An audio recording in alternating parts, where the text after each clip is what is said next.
right there. So another of my not Gonzo movie reviews, but this one's a little bit different to all the rest and kind of goes against the grain of what this approach is meant to be about, because I've actually seen today's movie before. This is the 2010 autobiopic. It's based on the real life story of fighter Mickey Ward, who tried to live up to his brother's boxing career. It's got Marky Mark, no, don't find it, sell me, no trying it. Mark Wahlberg, who, let's face it, has actually pulled it off, making the near impossible transition from shittiest boy band ever to actually a fine actor. And of course Christian Bale has made the almost impossible transition from a shitty human being to an incredible actor. Now, well, I first saw this movie when it came out, and that's 12 years ago. And 12 years in a drug-addled person's life, that's about 200 years. So I sort of haven't seen it. When I saw it, I think I had my smack lenses on. So I've sort of seen it and haven't seen it. I think that might add something to the review. Something inauthentic and unpleasant to witness. So here we go. Let's watch The Fighter.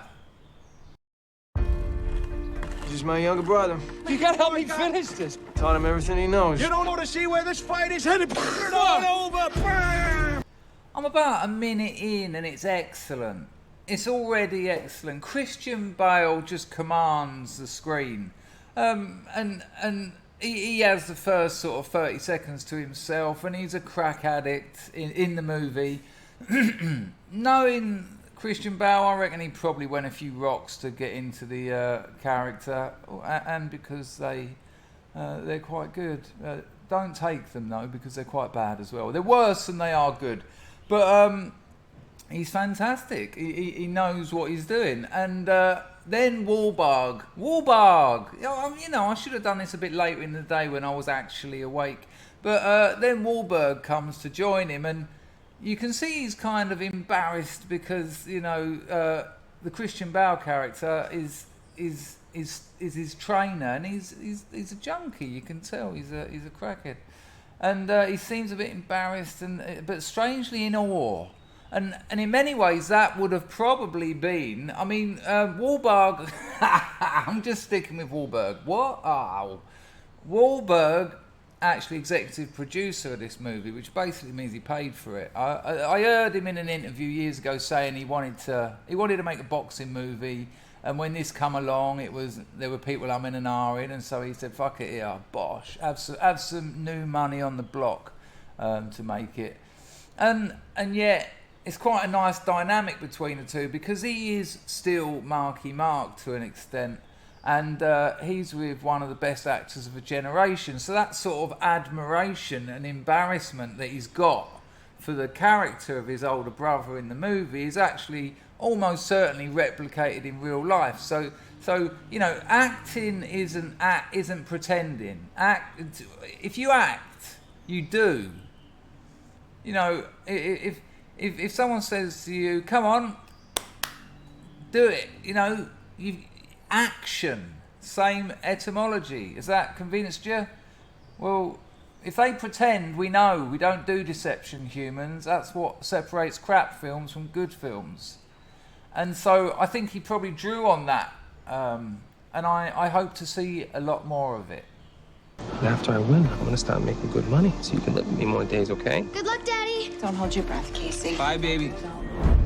It's so good. You might as well fuck this review off and just go and watch The Fighter, because I can't imagine. Well, you know, there's always the potential for absolute disappointment and inner fury that a film can turn on itself and ruin all expectations that it set up in the initial 2 minutes. But so far, it's just got everything you want. The storytelling is solid. The performances are, well, they're not even performances. Like I said, we get back to that acting thing. It's like I'm watching a documentary. It's This is a great movie. This is great storytelling.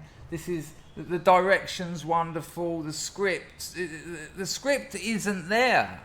There's no script, and yet I know this isn't a Mike Lee. Oh, let's just improvise around the beats. This is a scripted movie. Yes, there'll be some improvisation, but when you there's a thing with scripts. You know, there's a thing with the hero's journey. There's a film. There's a thing with structure, and you know, don't confuse structure with plot. Well, you can if you want, but for another time. We got things to talk about. But when you're aware of the script has failed. When you're watching people interact and you're convinced they're interacting, the script is absent. And I just want to absorb as much of this film. I already care about these characters. I care about the brother who knocked out Sugar Ray Leonard. I care about his younger brother who's crazy crackhead brother's smoking crack and reliving his past in a crack house somewhere while he's being trained by a police officer because he knows his brother ain't going to turn up. And you know, I want good things to happen to these people. I want, and who do you want that for in life? Friends, family. Your friends and family, you want good things to happen to them. And if a film can do that to you in a matter of minutes, they're getting a lot right. They're getting things right. You know, I'm already invested in their futures, and I barely know anything about them. This is many jobs done well. Now, Harvey Weinstein was involved, so, you know. Anyway, I'm loving it.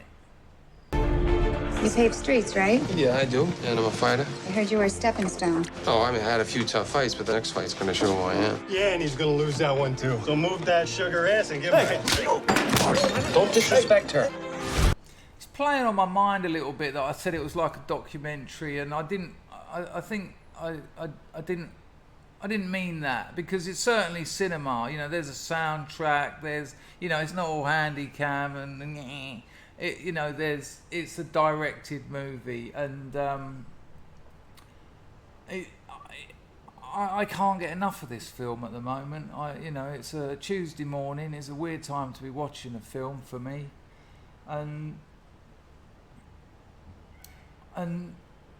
you've got to do well to keep me watching a movie on a Tuesday morning. Put it like that, you know. And I've got loads of shit to do because I was headached off all weekend.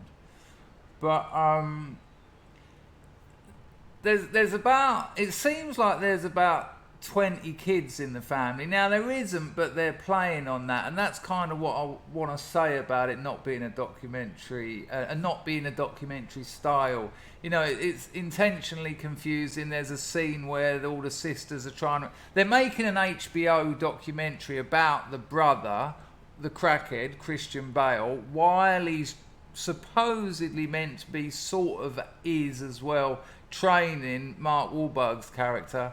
And they're trying to explain to the directors of the movie who the daughter's father is and whose sister and it's intentionally confusing. I saw Mark Wahlberg talk a few years after the film about how, I don't want to put words into his mouth, but he was a little bit disappointed how they kind of white trashed the white trashification of the locale, which is a place called Lal, you know, English, American, tomato, boom. And apparently he says it's a lovely place, but it's a bit, you know, there is the film is kind of a caricature in many ways, but that's appealing, you know. Again, that's storytelling, you know. I think it was Theodore Adorno that said the only the only truth in psychoanalysis is the exaggerations, and there's something about movie storytelling where there's a very fine line between reality and cinema, and yet at the same time there's a chasm between the two, and so you're continually playing with that tightrope and that cleaving of a two-dimensional image that's representing reality. So it's a confidence trick that you're going for, and that's a peculiar position to be in, especially when it's working. It's often otherwise called suspension of disbelief, but I think there's more to it than that. I think stories. You take stories out of life, you lose the sense of time. And if you lose a sense of time, language fails to work. And when you tell stories well, when you represent a story, you're dealing in time. And you're dealing in time, and the product is language. Mickey Ward is 31 years old. He's here because he needs the money. Look at the size of that guy. He's got 20 pounds on me, Dickie. You don't fight, nobody gets paid.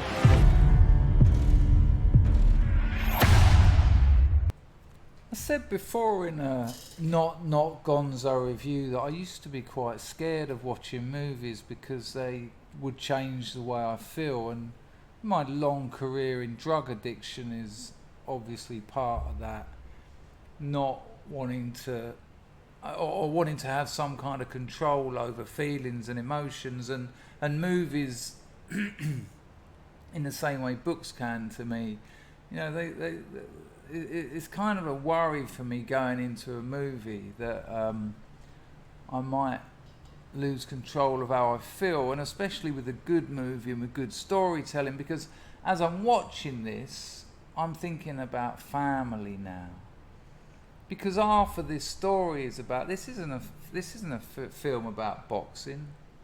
This is a film about, so far anyway, this is a film about our relationships with our family. Someone told me in a rehab centre that your parent or your family know how to press your buttons because they installed them, and it's it kind of sums up psychoanalysis in a sentence, really. And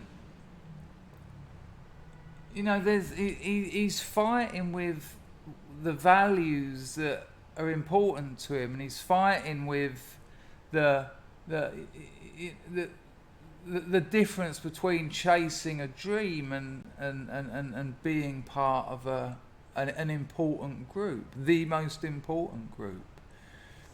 And people lose. You sometimes in life you have to make decisions where you're going to sacrifice something that's important to you. You're going to have to make decisions that require letting people down, letting people go. I think all of us here have probably finished with a loved one at some point that we weren't 100% that we should have finished with them. We just weren't 100% that we should have stayed with them. And that's two very different things. And these are the sort of things we negotiate as we grow, as we live, as we take on new adventures, as we start new journeys. We realise that we're conceiving of a different destination, which kind of means leaving other people behind potentially, or a conceiving of a new destination and trying to take them with you, which brings with it a whole world of other problems, as does leaving them as you disappear.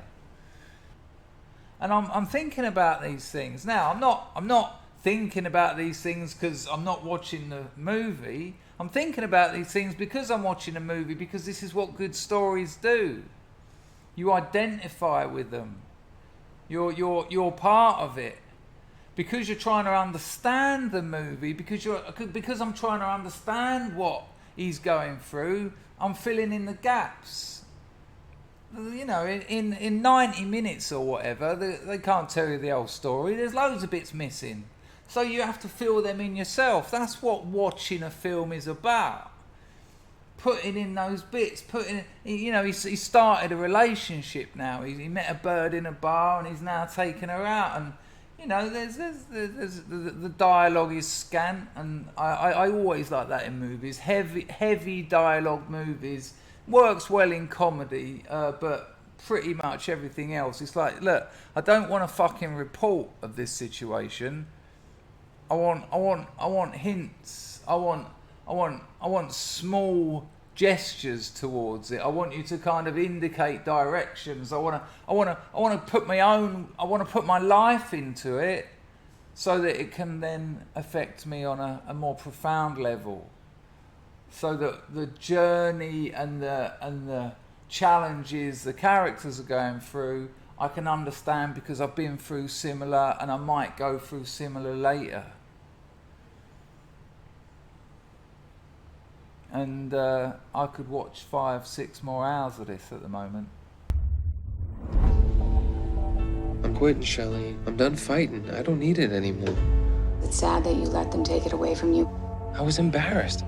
I told everybody I was gonna win that fight and get back on track. I'm sick of being a disappointment. Oh, the soundtrack's still rocking. The crack pipes are popping. He's trying to get his hot Cambodian girlfriend's family in on a pyramid scheme, Christian Bale's character, to raise money for Wahlberg, because he's been offered paid training in Vegas. But the family want to keep him there. It's about family for them. And, you know, Christian Bale's so good. I've seen him, he smoked 2 crack pipes in the whole movie. I'm about 40 minutes in. But he exudes it. It's just every time you see him, I'm thinking, he's a crackhead. That's excellent. I don't like that overplayed bullshit. Oh, I get it. Yeah. Or those like Requiem for a Dream. Those really over stylized. You know, shot of the spoon, shot of the filter. But again, the quality of the storytelling. This isn't complicated. And that doesn't take anything away from it, because what it brings up in you is as complex as it gets, if you're willing to engage in reading it. You know, reading a movie is active. It's not passive. You watch a Disney movie, you watch a crap movie, it's passive. You just sit there taking it in, and it, you know.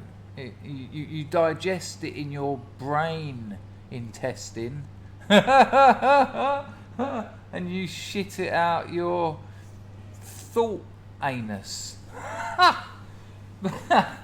But with a film where you're actively producing the meaning, you're part of the meaning.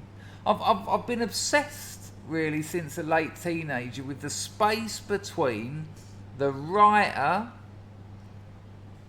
the movie, or the book, or the painting, or the sculpture. You know, writing in the general sense, not just words. So the space between we'll call it the artist and their object, and the space between the object and the viewer. That's a lot of distance. That's a lot of potential for distortion, for alteration, for questioning. You know, what does the writer mean? Can he communicate that to you? Does he have to? Is it possible? Is that his job? What's your job? Because you're part of the creation of meaning. And if you can do that, if the writer understands that, they're going to give you that space. And that's what you need. Because if you can't do that as a writer, if a writer can't give you the space to have your creativity as part of the experience, well, they have to rely on stupid things like endless action, gore, or just, you know, just dinosaurs, robots eating cars. There's a place for that kind of just, here it all is, here it is everything, and you just sit there like, no, but sometimes you want that space. You want that space to be part of, you want that story to be part of your story. And that's when the movie or the book or whatever, that's when it's part of your story. And this is nailing it. Absolutely nailing it. Look, Mick, nobody's got heart like you. You're a very talented fighter. I want to give you a real shot. Make one last run at this thing before it's too late. What about my brother? He's taught me everything I know. I can't do it without him. With all due respect, he's too much trouble. You know, you hear a lot about the realism in boxing movies. You know, oh no, Raging Bull, the fight scenes are brilliant. They're crap. I mean, I don't know how long ago you watched Raging Bull. Go and have a look at the fight scenes, they're crap. Now, what they are is good cinema. What they are is good movie making. Go and have a look at the Rocky films. Not only Rocky 1, which everyone knows is a splendid movie, but watch the fight scenes in Rocky 2, 3, 4. They're nothing to do with boxing, they're nothing to do with fighting, but they're engaging. They tell the story of a couple of people punching the shit out of each other. Now, do you want reality? I mean, how much boxing have you watched? It can be very boring. Very boring. It's not how you tell stories. Certainly not how you make films. Might be how you make documentaries. But yeah, they're handling it. They're handling it. There's a bit of quoting. It's we are seeing the history of fighting films played out in a few minutes here. Well, probably about a minute in total. But yeah, far from having problems with that.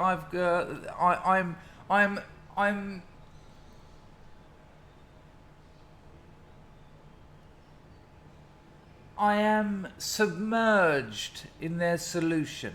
Far from having problems with it. Far from having problems with it. I'm submerged in their solution. It's like a jacuzzi of loveliness.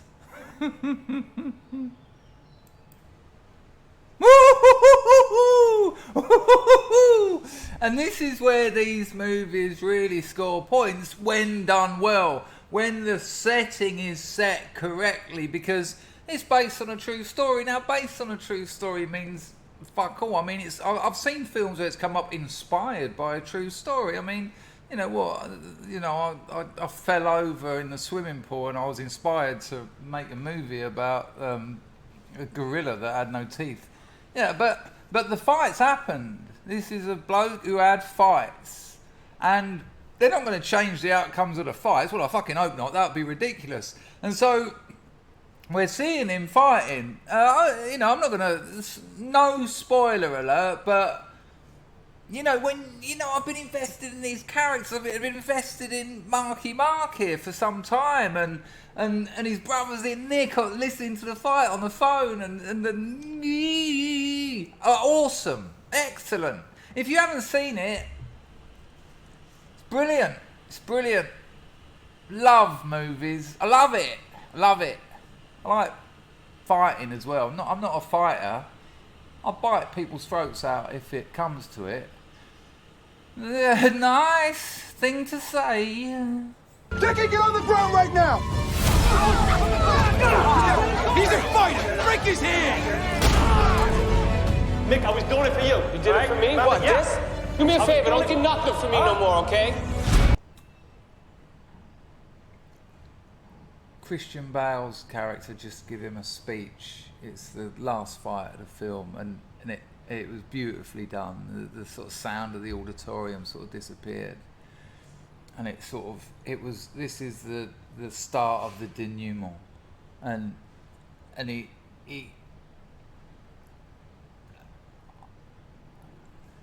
this is when films are just at their peak. This is just, you know, it's scintillating. I'm watching a fucking movie, and yet the boundary between reality and fiction has not only been blurred, it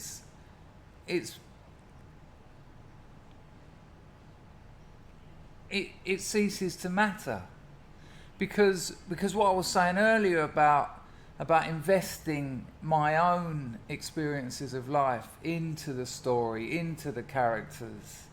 So what's happened there, what he just said, it was something about what they've been, all the shit they've been through, you know, let's make it count. And I always say on my channel about life, just make it count. We all make mistakes, we're imperfect. The film has made mistakes. You know, the film's not perfect, no films are perfect. They try to be. But all the hairs on the back of my neck stood up. And for a story to do that to you, for a story to affect you in the way real life can affect you, that's a fucking success. That's a creative success.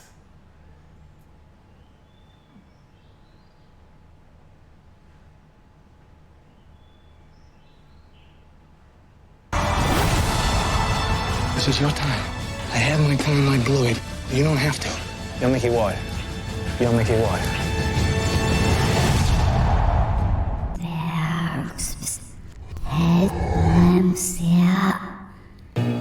Sweet, sweet,